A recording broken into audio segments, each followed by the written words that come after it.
It was a peaceful evening in the Australian countryside when Bruce Atkinson first heard the sound. At first, he dismissed it as the usual rustling of leaves or a neighborhood animal scurrying by. But as the noise grew louder and more persistent, curiosity got the better of him. What he saw made him freeze in his tracks. There, huddled near the corner of his porch, was a small, wild koala. She wasn't just passing by as koalas sometimes do.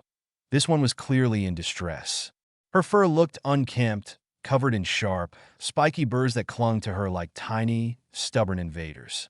It was evident she needed help, but Bruce knew this wouldn't be simple. Koalas might look like the cuddly mascots of Australia, but they're far from tame. Their sharp claws and teeth make them formidable when scared or threatened. Bruce also knew from local news and wildlife guides that koalas could carry diseases like chlamydia, which could be dangerous for humans. He realized that helping this little visitor would require both courage and caution. Bruce decided to act. Retreating inside, he formulated a plan. First, he rummaged through his closet for the thickest clothes he could find. He put on long pants and a long-sleeve shirt, even though it was uncomfortably warm outside.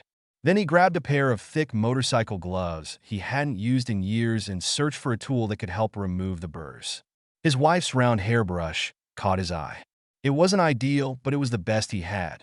Apologizing silently to his wife, he grabbed it and headed back outside. The koala watched him approach, her wide, dark eyes reflecting the flashlight's beam. She didn't move much, likely exhausted and in pain from the burrs. Bruce crouched down slowly, speaking in a calm, soothing voice. "It's okay, little one. I'm here to help." To his surprise, she didn't try to run or lash out. Perhaps she understood that Bruce meant no harm. Carefully, Bruce began brushing out the burrs. It was a slow and delicate process, each stroke of the brush dislodging the spiky hitchhikers from her fur. The koala remained surprisingly calm, occasionally shifting her position but never showing signs of aggression.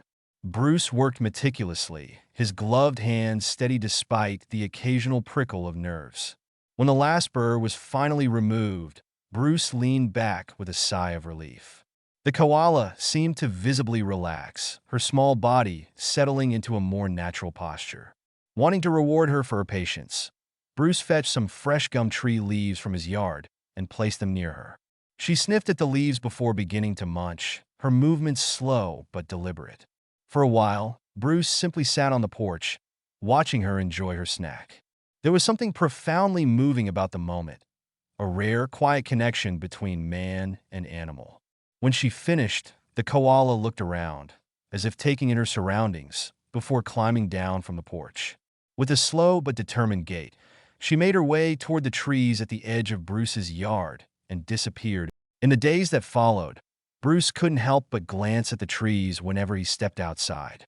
Occasionally, he'd spot her perched on a branch, her fur now smooth and free of burrs. Each sighting brought a smile to his face, a reminder of the small act of kindness that had forged an unlikely bond. Bruce now tells this story to anyone who will listen, always ending with the same message.